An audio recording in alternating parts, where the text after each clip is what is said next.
Bonjour à tous, bienvenue à la communauté chrétienne de Boussy-Saint-Antoine, bienvenue à ce culte CCBSA at Home. Nous sommes réunis pour honorer Dieu, pour célébrer ce Dieu en qui nous croyons, qui est bien sûr le Dieu créateur, mais aussi un Père qui révèle son amour au travers de Jésus-Christ. Et je voudrais commencer ce culte par les paroles de Jésus qui nous sont rapportées dans l'Évangile selon Matthieu au chapitre 11 et au verset 28.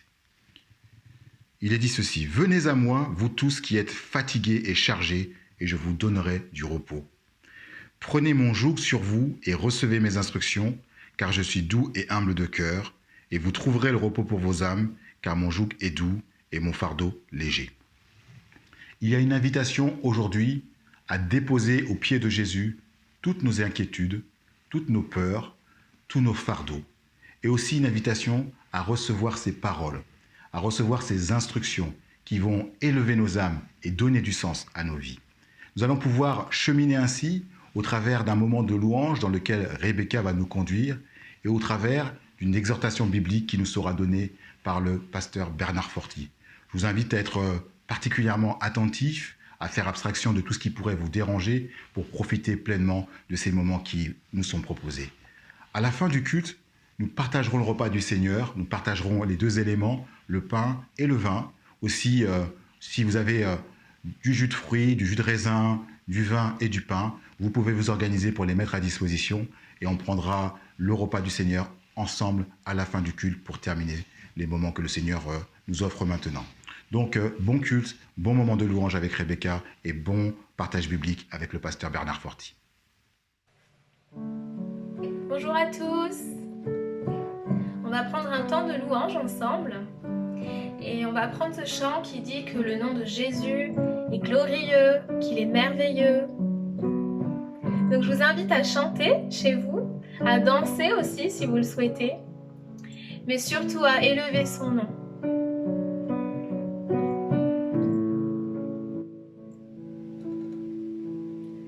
Oh, ce nom est si merveilleux, ce nom est si merveilleux, le nom de Jésus-Christ, mon roi. Ce nom est si merveilleux, sa beauté sans pareil. Ce nom est si merveilleux, le nom de Jésus. Ce nom est si merveilleux, ce nom est si merveilleux, le nom de Jésus-Christ, mon roi. Ce nom est si merveilleux, sa beauté sans pareil. Ce nom est si merveilleux, le nom de Jésus.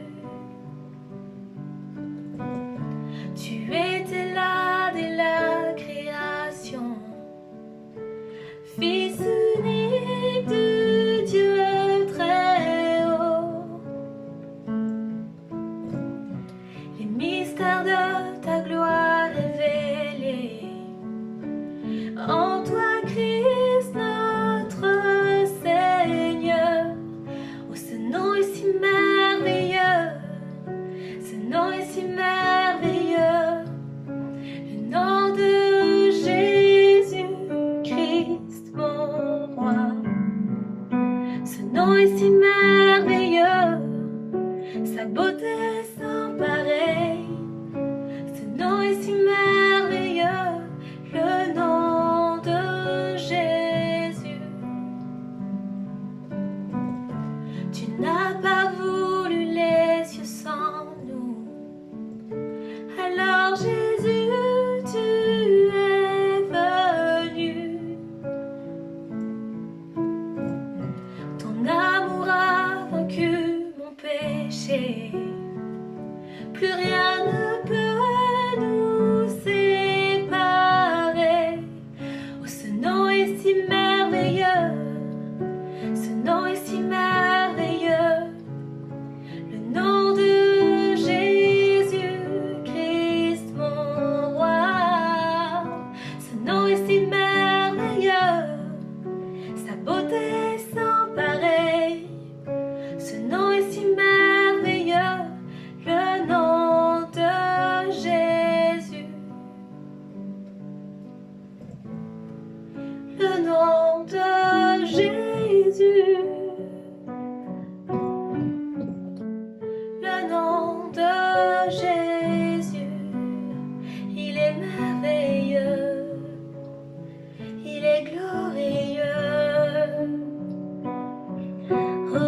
trembler, le voile s'est déchiré, désarmant la mort et le péché. Les cieux chantent ta gloire, l'écho de ta victoire, car tu es le roi ressuscité. Tu es sans rival, tu es sans égal. Dieu, tu triomphes à tout jamais. À toi soit le règne, à toi soit la gloire. Ton nom surpasse tout autre nom. Ton nom surpasse tout autre nom. Oh, oh, oh. Oui, ton nom surpasse tout autre nom. Yeshua.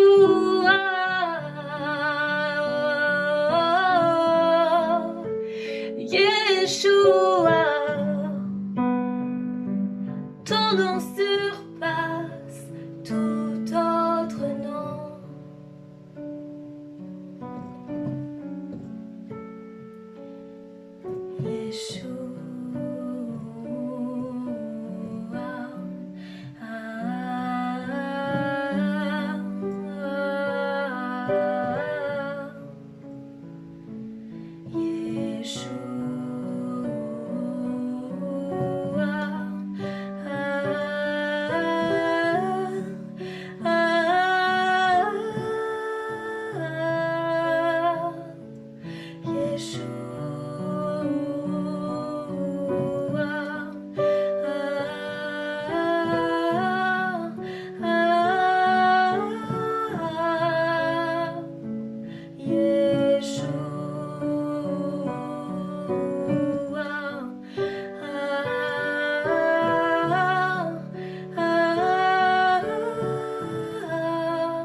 Au-dessus de tous les noms, c'est ton nom que nous voulons élever, élever.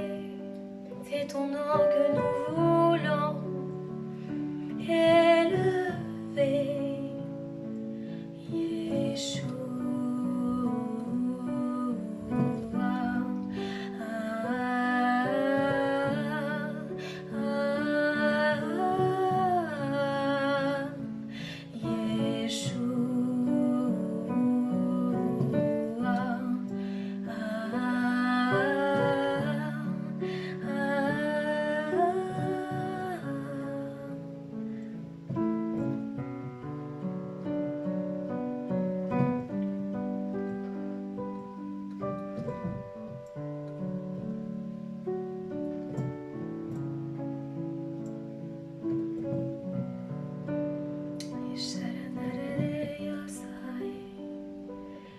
Oui Seigneur, c'est ton nom que nous élevons, car il est merveilleux, il est glorieux.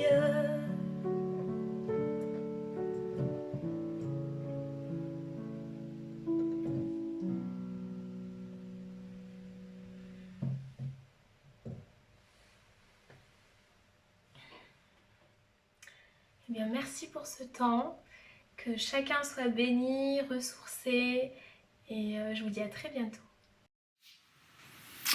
Merci Eric et merci à l'équipe de Louange qui s'est mobilisée ce matin et qui se mobilise depuis quelque temps, et aussi à tous ceux qui essayent de rendre ces moments possibles et agréables, j'espère.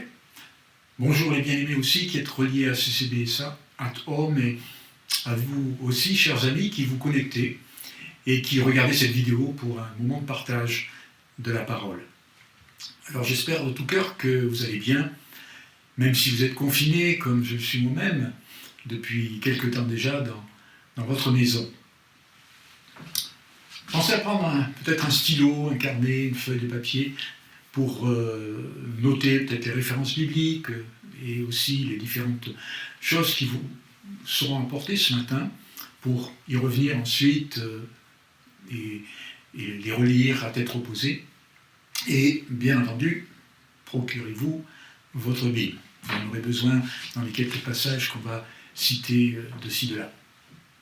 Alors, comme annoncé dimanche dernier, je voulais vous parler ce matin des signes des temps. Et reconnaître les signes des temps. Je pense que c'est un thème d'actualité, et c'est en parcourant ma Bible dans un moment avec le Seigneur que j'ai lu ce passage il n'y a pas longtemps. Et voilà, j'ai pensé à vous l'apporter, et puis vous allez réfléchir ce qu'on peut en tirer, surtout au jour d'aujourd'hui. Alors pour ça, j'aimerais lire avec vous ce passage de Luc, au chapitre 12, versets 54-59, qui va servir de base à cette réflexion de ce matin. Jésus dit encore aux foules, « Quand vous voyez un nuage se lever à l'Occident, vous dites aussitôt, la pluie vient. Et il arrive ainsi. Quand vous voyez souffler le vent du midi, vous dites, il fera chaud. Et cela arrive. Hypocrite, ajoute Jésus. Vous savez discerner l'aspect de la terre et du ciel, comment ne discernez-vous pas les signes des temps?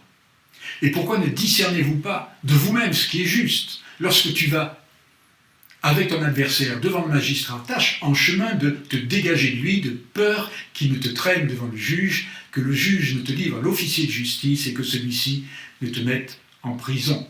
Je te le dis, tu ne sortiras pas de là que tu n'aies payé jusqu'à la dernière pite ou au dernier cadran, selon les traductions. Voilà. Ce matin, j'ai voulu diviser mon message en deux parties. La première, je l'ai intitulée « Le temps de la réflexion » et la deuxième partie, « Le temps de se mettre en action ». Nous sommes appelés à réfléchir.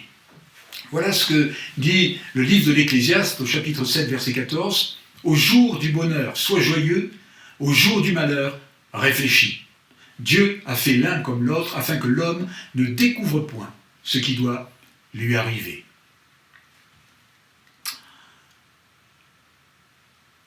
Au jour du malheur, réfléchis. Et ensuite, dans le verset, la continuité du verset, en fait, pour que l'homme ne découvre pas ce qui doit lui arriver, je pense que c'est un appel aussi à vivre par la foi. Comme dit cet autre verset, le juste vivra par sa foi. Et ça devrait être ce qui nous motive en ce moment, beaucoup plus qu'à d'autres temps. S'il n'y avait pas de bonheur sur terre, nous ne serions certainement pas s'il n'y avait que du bonheur sur terre, on ne serait certainement pas très enclin à penser à Dieu. Et ce que j'aimerais dire, c'est que, en fait, l'adversité, parfois, nous pousse à la réflexion. Elle nous pousse au bilan. Elle nous pousse à faire une pause qui est salutaire. Alors, quel est un peu le contexte de notre monde occidental? Eh bien, il faut admettre que depuis 75 ans, notre monde est relativement calme, prospère, paisible. Alors, je parle que dans notre monde occidental, c'est pas partout ailleurs, bien entendu. Donc depuis la Deuxième Guerre mondiale, grand conflit, s'il en est un, eh bien, on est quand même relativement dans un temps de paix. Souvent avec Gisèle, on dit « Seigneur, merci de ce qu'on a été placé dans cette période-là, parce que je ne sais pas ce que j'aurais fait en 39-45 ou en 14-18. » D'accord ? Alors si le nuage de la guerre est loin derrière nous, celui de la pandémie, elle se pointe à l'horizon. Et ce sera probablement pas le dernier nuage dans le ciel bleu de notre monde. Jésus, en effet, nous dit dans les évangiles qu'avant son retour, et alors là je pense que c'est un temps où il faut relire un peu les évangiles, particulièrement les passages qui nous parlent de la fin des temps. Et Jésus dit, il y aura des guerres et des bruits de guerre, des famines, des tremblements de terre. Et il qualifie cela de commencement des douleurs. Et il ajoute que ce ne sera pas encore la fin, puis que l'évangile sera prêché à toutes les nations et qu'alors viendrait la fin. Commencement des douleurs, c'est-à-dire qu'il donne l'exemple d'une femme qui est enceinte et qui n'a pas encore accouché, mais qui n'est pas loin. D'accord ? Elle sait que ça risque d'arriver à un moment donné ou à un autre. Est-ce qu'il ne serait pas étonnant, de la part de Dieu, qu'il ait préparé son peuple à sa première venue, notamment en envoyant un personnage que nous connaissons, qui s'appelle Jean-Baptiste, il y a 2000 ans de cela, et qu'il ne fasse pas, qu'il ne prépare pas son peuple pour sa deuxième venue, c'est-à-dire son retour prochain, imminent. Serait-il étonnant qu'il aménage des temps de réflexion et de préparation avant que cela ne se produise? Je pense que c'est justifié et que certainement il est en train de nous préparer et de nous amener à la réflexion. Alors, quel genre de réflexion devrions-nous avoir? La première chose que j'aimerais dire dans les réflexions qui peuvent nous venir, c'est que Dieu est bon en tout temps. Et c'est ce que repassait un peu le prophète Jérémie dans une période qui était une période trouble en Israël, pour le peuple d'Israël. Voilà ce qu'il dit, Lamentation, au chapitre 3, versets 21 et 22. « Voici ce que je veux repasser en mon cœur, dit Jérémie, ce qui me donnera de l'espérance. Les bontés de l'Éternel ne sont pas épuisées, ses compassions ne sont pas à leur terme. » Tout d'abord, j'aimerais dire que ce qui arrive avec cette pandémie, ce n'est pas un jugement de Dieu. En tout cas, c'est comme ça que je le ressens. Alors, au très profond de mon cœur, je pense que, eh bien, nous avons le Saint-Esprit et essayez de reconnaître ou de voir ce que le Saint-Esprit peut avoir à vous dire. Si vous n'êtes pas d'accord avec moi, je ne vous en voudrais pas. Mais je crois que c'est aussi la pensée, et j'ai essayé de creuser. Vous savez, on a quand même des prophètes dans le monde. D'accord ? Donc j'ai été voir un peu à droite et à gauche, notamment en étranger, mais aussi en France, notamment avec Pierre-Daniel Martin, et je pense qu'ils ressentent la même chose. Donc moi, ça me parle particulièrement. C'est-à-dire que le Saint-Esprit est en train de dire quelque chose à l'Église, et bien sûr il s'adresse aux prophètes, mais aussi nous, qui avons le Saint-Esprit, on peut attester ces choses. Alors, soyons sûrs de la bonté de Dieu, soyons sûrs de sa compassion à notre égard et à l'égard de ce monde, dont il est dit « Dieu a tant aimé le monde qu'il a donné son Fils unique afin que quiconque croit en lui ne périsse point. » On peut répéter ? Ne périsse point, mais qu'il ait la vie éternelle. Jean 3, 16. Donc c'est un verset, je pense que vous connaissez. Dieu a tant aimé, non pas que les chrétiens, mais le monde. Et Dieu continue aujourd'hui à aimer le monde, parce qu'il est mort pour le monde, pour qu'il ne périsse point. Mais qu'en réponse à leur foi, c'est bien la condition, quiconque croit en lui ne périsse point, mais qu'il ait la vie éternelle. Donc ça, c'est la première chose à savoir, c'est le fondement de notre foi. Nous sommes et nous nous fondons sur l'amour de Dieu, ce qu'il a eu pour nous en envoyant son Fils bien-aimé.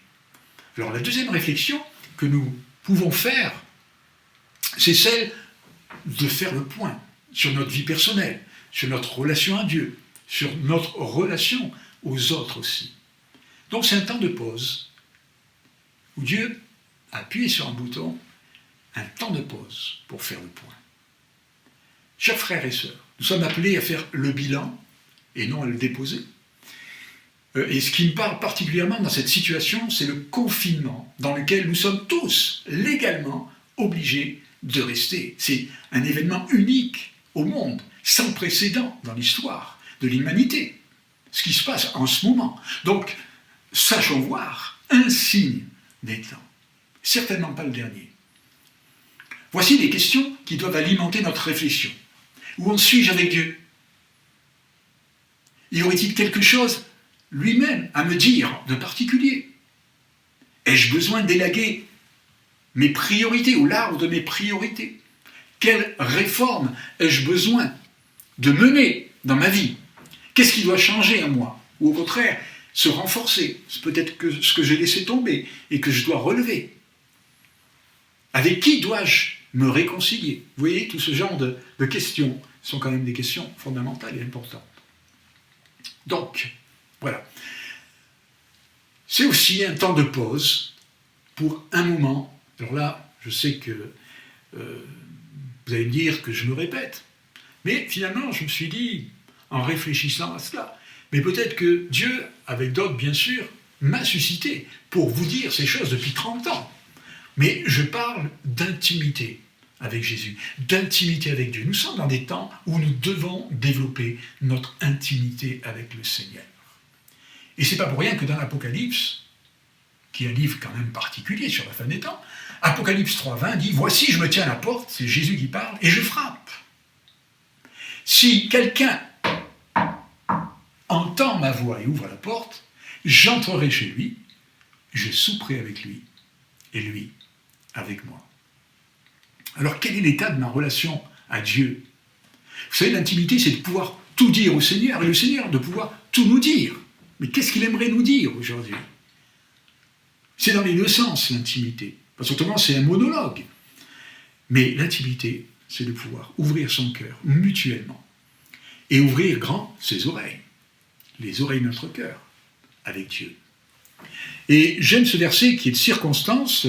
D'ailleurs, quand nous étions mardi soir en réunion de groupe de vie avec Elim, c'est ce qui m'est venu à l'esprit à un moment donné, dans la prière. Et ce verset de Psaume 46, verset 10 dit « Arrêtez et sachez que je suis Dieu. » Arrêtez. Dieu a appuyé, comme je l'ai dit, sur le bouton « Pause ». Un temps de pause pour faire le point, première chose. Un temps de pause pour un moment d'intimité.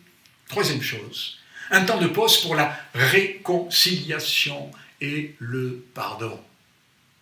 On a besoin de se nettoyer, on a besoin de se purifier le cœur de toutes ces racines d'amertume, de mauvaises pensées. Et alors, posons-nous la question, quelle relation j'entretiens avec les autres? Ai-je pardonné les offenses qui m'ont été faites dans le passé lointain ou immédiat? Même des fois, ça remonte à mon enfance, à ce que mon père ou ma mère a fait à un de mes frères et sœurs et pas à moi. Y a-t-il quelqu'un avec lequel je suis encore en conflit, à qui je ne parle plus, que j'aurais mis dans un placard dans mon cœur? Suis-je en paix avec mes frères et donc avec Dieu? Parce que vous ne pouvez pas dire que vous êtes en paix avec Dieu s'il y a encore des personnes avec qui vous êtes en conflit. Autant que cela dépende de vous. Parce que vous avez peut-être fait la démarche, la personne peut-être vous en veut, mais vous avez demandé pardon à Dieu et vous avez fait une démarche envers elle. Après, c'est son problème devant Dieu de vous pardonner. Mais vous, faites ce que vous devez faire. Faites ce qui est juste. Matthieu 5, 23, si donc tu présentes ton offrande à l'autel et que là tu te souviennes que ton frère a quelque chose contre toi, laisse là ton offrande devant l'autel et va d'abord te réconcilier avec ton frère, puis viens présenter ton offrande. Avant tout service pour Dieu et tout exercice religieux que nous pourrions avoir, nous sommes appelés à la réconciliation. Tellement que la Bible dit que nous avons tous reçu le ministère de la réconciliation. Comme je dis souvent les gens se plaignent « Ah, mais moi, je n'ai pas reçu un ministère, tout ça. » Il y en a moins un que tu as reçu. C'est celui de la réconciliation. Alors ne passe pas à côté. Ne fais pas l'impasse de la réconciliation. Donc, dans ces temps-ci, eh bien, ce sont des temps de préparation et de réflexion. Maintenant, nous allons aborder notre deuxième point, que j'ai intitulé « Un temps d'action ». On ne va pas s'arrêter à la réflexion, mais nous sommes invités à l'action. Luc 12, qu'on a lu en introduction, ce passage, eh bien, verset 57, dit « Et pourquoi ne discernez-vous pas de même ce qui est juste ?» Sous-entendu, de faire, de dire, de penser. Et après, il parle, vous voyez, de la personne, du juge, avec lequel, si on est avec une partie adverse, il faut se dégager pour échapper au jugement du juge. Vous voyez, donc là, il y a quand même, lié à ces temps de la fin, et ces signes des temps, il y a quand même un gros focus qui est fait sur le pardon et la réconciliation. Un jour, les disciples ont posé la question à Jésus, « Dis-nous, quand cela arrivera-t-il ? quel sera le signe de ton avènement et de la fin du monde? Parce qu'il regardait le temple de Jérusalem, qui était un ouvrage assez exceptionnel, certainement très beau, que j'ai eu l'occasion d'ailleurs de voir, enfin pas le temple en lui-même, mais quelques pierres qui restaient. Et donc, Jésus leur a dit, mais il ne restera pas pierre sur pierre qui ne soit renversée. Alors, les disciples se sont posés la question, ils ont dit, mais parle-nous de ces temps-là, quel sera le signe de ton avènement et de la fin du monde? Qu'est-ce que Jésus a répondu? Très important et intéressant. Et d'ailleurs, ils ont dû être interpellés dans ce qu'il a dit, parce que à un moment donné, ils ont dit, mais à qui tu dis cela? Et Jésus dit, je le dis à tous, les religieux, les croyants, les disciples, et les croyants de tous les temps, bien sûr aussi, parce que la parole, toute écriture est inspirée de Dieu, donc ça nous est adressé aussi, à nous qui, bien sûr, après plusieurs milliers d'années après, sommes interpellés aussi par cela. Il le dit à tous. Et voilà ce qu'il dit. Les recommandations qu'il nous adresse encore aujourd'hui. Surtout, plus on s'approche de son retour, plus c'est d'actualité. Veillez et priez. Deux mots très importants. Prier, je crois qu'on n'a jamais autant prié ces derniers temps. Et on sera appelé certainement à prier de plus en plus. C'est une bonne. Vous savez, la prière, c'est un muscle. Hein. Plus on fait d'exercices, plus il se développe. Maintenant, veillez. Prier, on sait à peu près ce que c'est, même si on ne s'y adonne pas forcément toujours régulièrement. Mais veillez. Comment veiller aujourd'hui? Eh bien, comme nous le rappelait Éric aussi dans le mot des pasteurs du début d'année, c'est le temps d'aller plus loin dans nos fondements, c'est-à-dire dans ma relation à la parole écrite et inspirée de Dieu, en cherchant à la mettre en pratique dans la relation que j'entretiens aussi avec la parole faite chair. Vous savez, cette parole écrite qui est inspirée, eh bien, on a reçu aussi le Saint-Esprit qui éclaire cette parole. Et des fois, le Saint-Esprit, vous savez, c'est un peu comme un stabilo-boss, il insiste sur un verset et ça nous parle à nous, personnellement. Peut-être que Dieu a quelque chose à te dire, à toi, personnellement, en ce moment.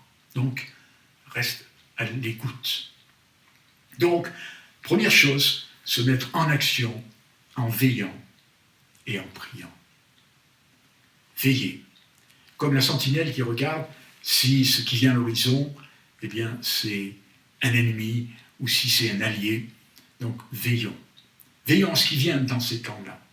Est-ce que ce coronavirus, c'est de Dieu ou ça vient d'un autre?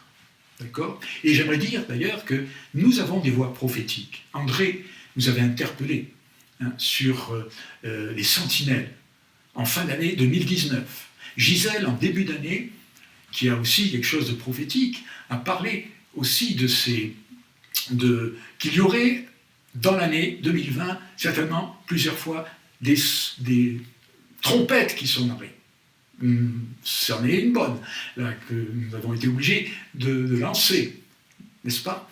Marilyn Moutou aussi, elle-même, a reçu une vision dont elle m'a fait part, ou un rêve, je ne sais plus, mais en tout cas, en fin d'année 2019 aussi, où elle voyait des petits gorilles, donc des tout petits gorilles qui sortaient des tiroirs, des placards, etc., et qui envahissaient notre pays et le monde entier, si je me souviens bien.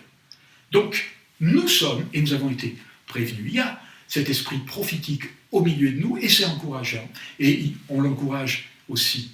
Et c'est parce que Dieu voulait nous prévenir. Vous voyez, comme j'ai dit tout à l'heure, l'intention de Dieu, eh bien, ce n'est pas un jugement, c'est aussi pour que nous puissions rentrer dans les œuvres qu'il a préparées d'avance.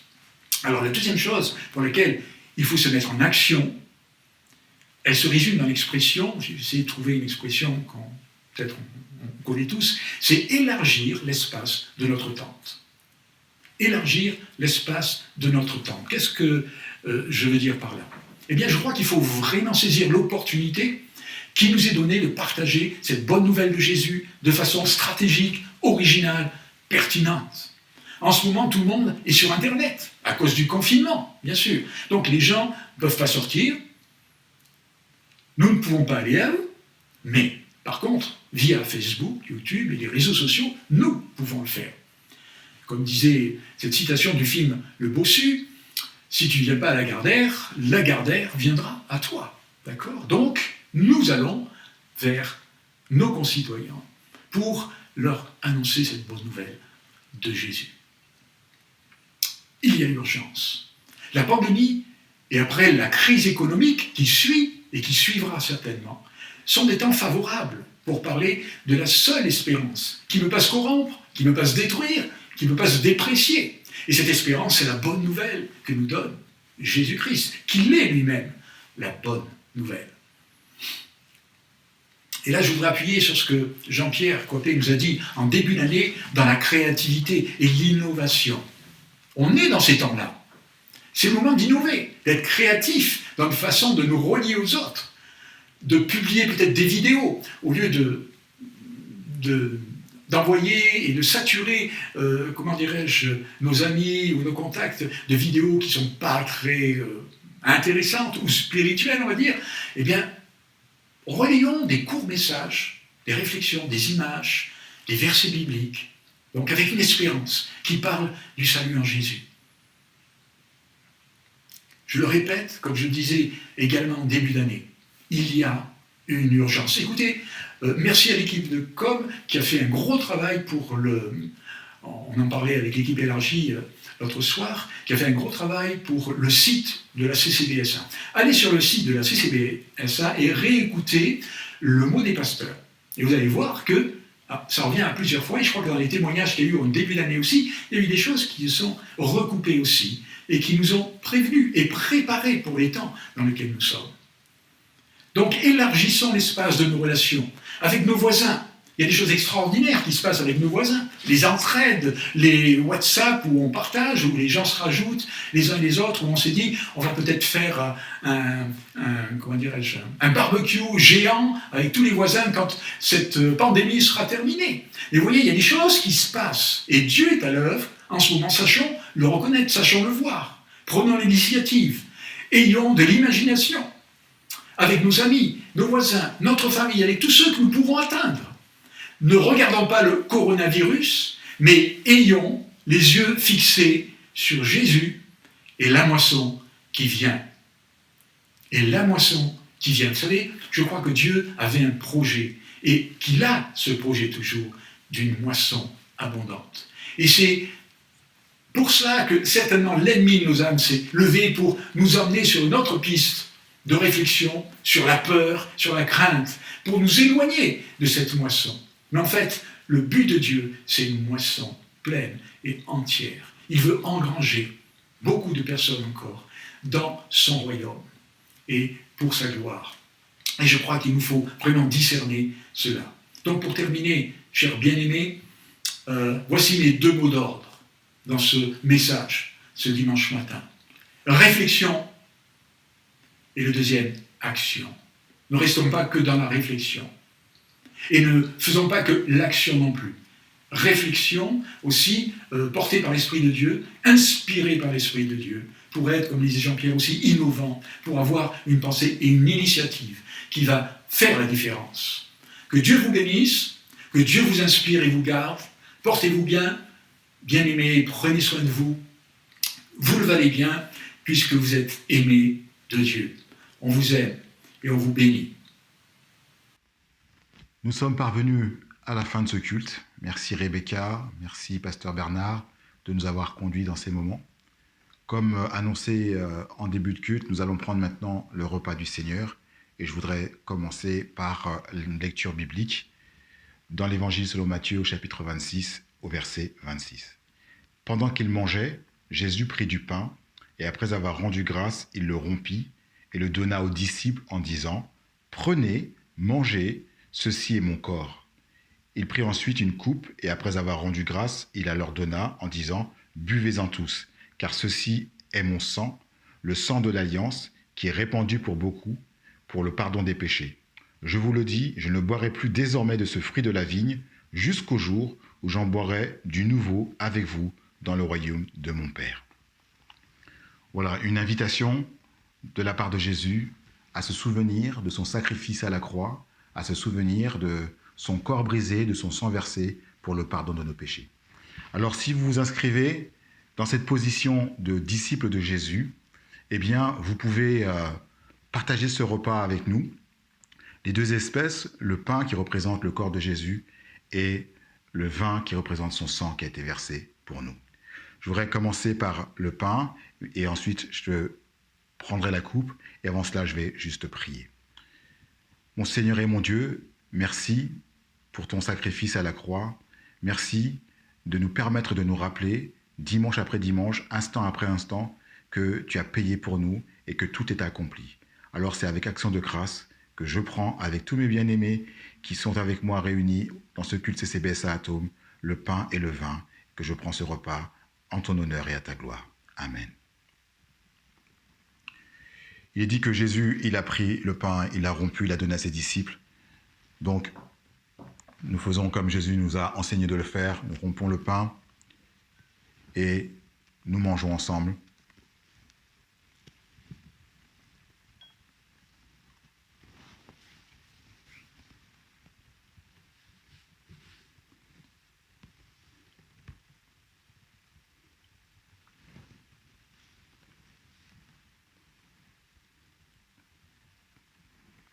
Jésus nous invitait aussi à boire la coupe pour nous souvenir que son sang a lavé tous nos péchés. Tous nos péchés sont pardonnés pour nous qui croyons. Buvons ensemble.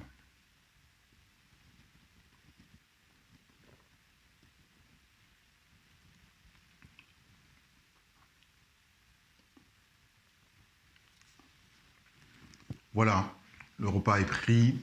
Nous rendons grâce à Dieu. Et je vous invite à nous retrouver la semaine prochaine pour le dimanche de Pâques, pour un nouveau culte CCBSA at Home.